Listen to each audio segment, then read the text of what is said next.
Olá, tudo bem, pessoal? Sou a professora Jamile Simões, professora aqui da casa, matérias de penal, processo penal e ECA.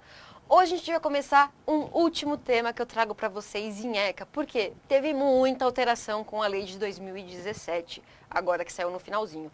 Lei 13.509 de 2017, tá bom? Então, primeira coisa, ver se seu VAD está atualizado para a gente estudar de forma correta. Legal?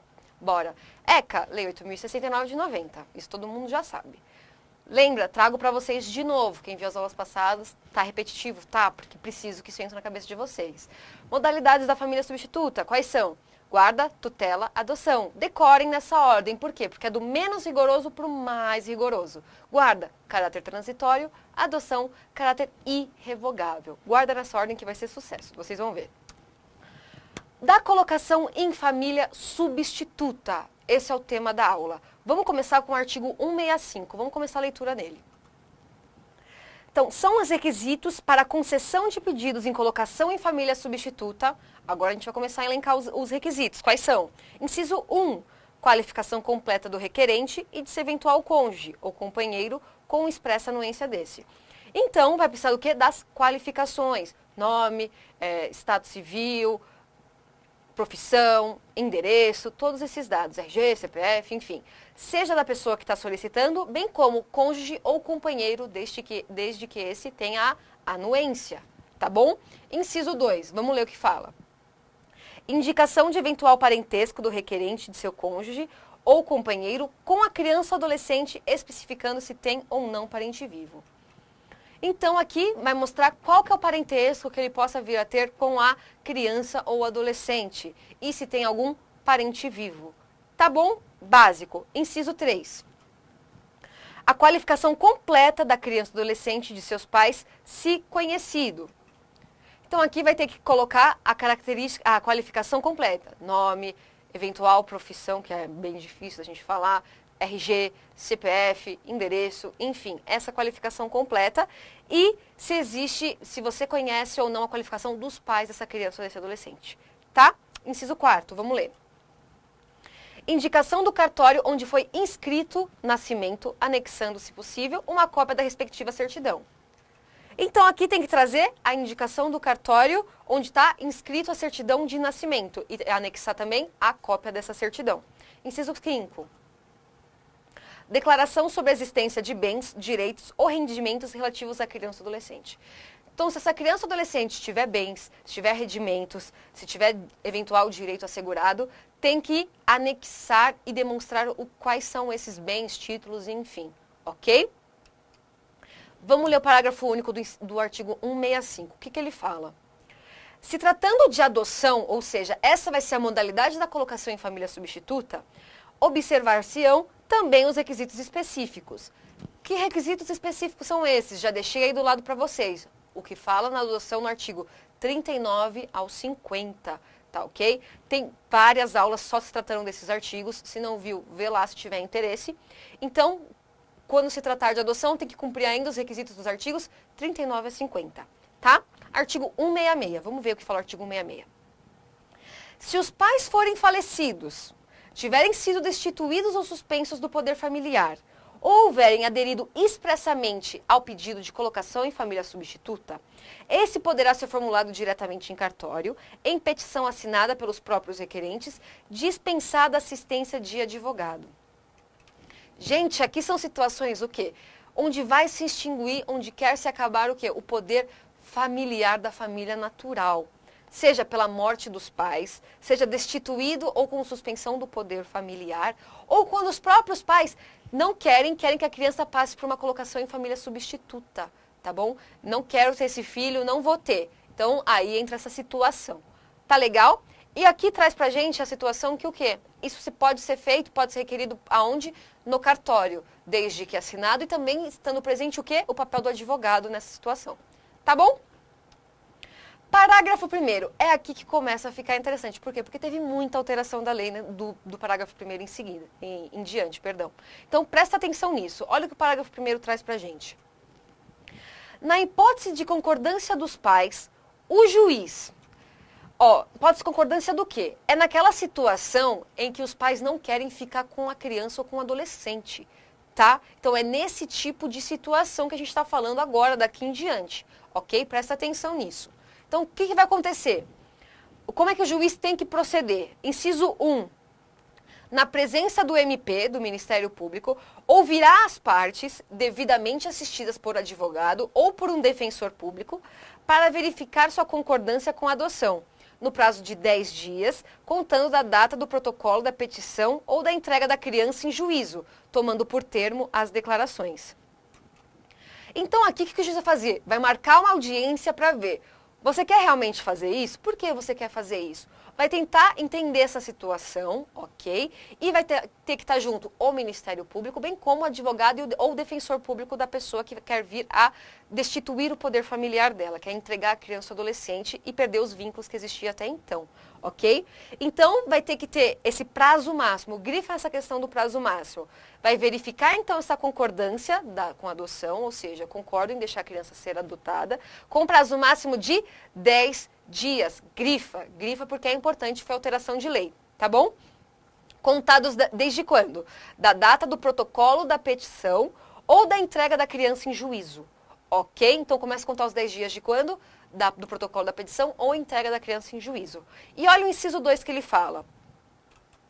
Declarará a extinção do poder familiar. Então, qual que é a consequência disso que o juiz vai fazer? Vai declarar a extinção do poder familiar. Rompe-se os vínculos que existiam até então da família natural com a criança ou adolescente. Tá bom? Próximo. Parágrafo 2º. Vamos ver o que fala o parágrafo 2º. O consentimento dos titulares do poder familiar será precedido de orientações e esclarecimentos prestados pela equipe interprofissional da Justiça da Infância e da Juventude, em especial, no caso de adoção, sobre a irrevogabilidade da medida. Ou seja, o que a Justiça está tentando fazer? Vai trazer esses profissionais para mostrar, olha, realmente é isso que você quer? Por quê? Vamos entender o motivo, enfim. Todo o trabalho que eles fazem melhor do que a gente, né? E eles vão tentar mostrar o quê? O caráter que tem a adoção, que ela é irrevogável, que eu tanto falo para vocês. Se você fizer isso, você não vai poder se arrepender. Não vai poder passar um ano e você falar, não, quero agora cuidar do meu filho. Não pode, porque vai destituir, vai extinguir o poder familiar, ok? Então é por isso que esses profissionais vão vir para deixar as partes cientes do que está acontecendo. Tá bom? Parágrafo 3º, vamos ler. Se garantidos a livre manifestação de vontade dos detentores do poder familiar e do direito ao sigilo das informações, são garantidos, perdão. Então aqui é garantido a livre manifestação de vontade, ou seja, eu não quero, você não vai ser repreendido por isso, ok? Ele é livre para falar se ele quer ou não fica com aquela criança ou com aquele adolescente, tá bom? Então são esses direitos garantidos aos pais que não querem vir a ter mais essa relação familiar, ok? Parágrafo 4º, vamos ler. O consentimento prestado por escrito não terá validade se não for ratificado na audiência a que se refere o parágrafo 1º desse artigo. Gente, tudo isso, observem, são alterações que a lei de 2017 trouxe, hein? Então, aquele consentimento de eu não quero mais cuidar da criança, pode ficar, coloca num acolhimento institucional, enfim, destitui, esse poder familiar que existia até então. Se esse consentimento não for dado naquela audiência do parágrafo 1º que a gente viu, onde o juiz vai conversar com as partes, enfim, não vai ter validade. Então, isso daí é muito importante, essa característica, tá legal? Parágrafo 5º. Esse parágrafo é peculiar e único, então você grifa, por favor, porque é muito importante. O consentimento, ele é retratável até a data da realização da audiência especificada no parágrafo 1º desse artigo. E os pais podem exercer o arrependimento no prazo de 10 dias, contado da data da aprovação da sentença de extinção do poder familiar. Ou seja, a gente viu que a adoção ela, ela é irrevogável. Aqui a gente, no parágrafo 5º, tem uma exceçãozinha para isso. Quando os pais vão dar a criança ou adolescente que não querem mais ficar, existe o quê? Esse consentimento que eles dão, que a gente falou no parágrafo 4º, parágrafo 1º, enfim, de eu não quero mais, ele pode ser retratável. É um arrependimento permitido pela lei. Só que esse arrependimento vale para sempre? Não. Ele tem que manifestar esse consentimento retratável antes da audiência especificada no parágrafo 1º, ok? E ainda tem o prazo de 10 dias, grifa, prazo de 10 dias de exercer esse arrependimento. Quando que vai contar esse prazo? 10 dias da sentença que extinguiu o poder familiar, destituiu o poder familiar. Isso já caiu em prova, saiu em 2017 e já caiu em prova, tá bom? Então toma cuidado, porque quem só estuda adoção e não presta atenção nisso, acha que não tem. Mas tem esse arrependimento que trouxe agora na lei no final de 2017. Tá legal? Parágrafo 6º, vamos ler. O consentimento somente terá valor se for dado após o nascimento da criança. Então, se eu falar, não quero, enquanto eu estiver grávida, vai valer? Não. Com o nascimento da criança, eu posso fazer esse consentimento de eu não quero mais, vou em juízo, entrego a criança, enfim, passa por toda essa situação que a gente já falou anteriormente. Mas se eu tô grávida, por exemplo, eu já posso falar, não quero, vou entrar já com a ação, vou falar que eu não quero, vou entregar a criança. Não, não é assim que funciona. Nasceu, aí você pode sim vir a mostrar esse consentimento de não querer mais ficar com a criança, ok? Parágrafo 7º, lei nova trouxe pra gente. A família natural e a família substituta receberão a devida orientação por intermédio de equipe técnica interprofissional a serviço da Justiça, da Infância e da Juventude, preferencialmente com o apoio dos técnicos responsáveis pela execução da política municipal de garantia do direito à convivência familiar. O que fala isso daqui? Está tentando garantir o quê? Uma segurança, está tentando garantir o quê? Um bem-estar para ambas as famílias, tanto aquela que vai entregar a criança, como aquela que vai vir a acolher a criança por meio da adoção. Tá bom? Então ela tem que estar sempre o quê? Amparada pelos profissionais competentes, ok? A justiça confere isso. Tá legal? Artigo 167, vamos ler. A autoridade judiciária, de ofício a requerimento das partes ou do Ministério Público, determinará a realização de estudo social ou, se possível, perícia por equipe interprofissional, decidindo sobre a concessão de guarda provisória, bem como, no caso da adoção, sobre o estágio de convivência. Novamente, aqui o juiz, então, tem o poder do quê? Ou a requerimento, ou de ofício por vontade própria, ou a pedido do MP, vai fazer o quê? A realização desse estudo social. Por quê? Novamente, proteção da integral da criança e do adolescente. Tá legal? Parágrafo único. Deferida a concessão da guarda provisória ou do estágio de convivência, a criança ou adolescente será entregue ao interessado mediante termo de responsabilidade. Então, se, por exemplo, tem a guarda provisória, que é aquela guarda temporária, ou o estágio de convivência, que é aquele período antes de se conferir uma adoção, seja nacional ou seja internacional, vai ser entregue à criança para ficar aos cuidados dessa família, ok? Mediante o quê? Um termo de responsabilidade, ou seja, você tem responsabilidade com aquele menor que você vai vir a ficar nesse período.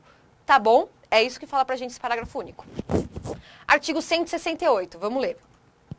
Apresentado o relatório social ou laudo pericial e ouvida, sempre que possível, a criança ou adolescente, dar-se-á vista dos autos ao Ministério Público, pelo prazo de 5 dias, decidindo a autoridade judiciária em igual prazo. Então, aqui a gente tem o prazo para o procedimento. Então, vai ser apresentado esse relatório ou laudo pericial e ouvida, sempre que possível, a criança ou adolescente, ok? Então, o MP tem que se manifestar em 5 dias. E o juiz também tem que dar a decisão dele em 5 dias. Tá bom? Tá legal? É isso que fala pra gente. 169, vamos ver. Nas hipóteses em que a destituição da tutela, a perda ou suspensão do poder familiar constituir um pressuposto lógico da medida principal de colocação em família substituta, será observado o procedimento do contraditório previsto nas seções 2 e 3 desse capítulo. Então, quando se tratar dessas questões em que vai se destituir uma tutela, ou seja, essa modalidade de família substituta, perda ou suspensão de um poder familiar, vai ter que seguir quais critérios?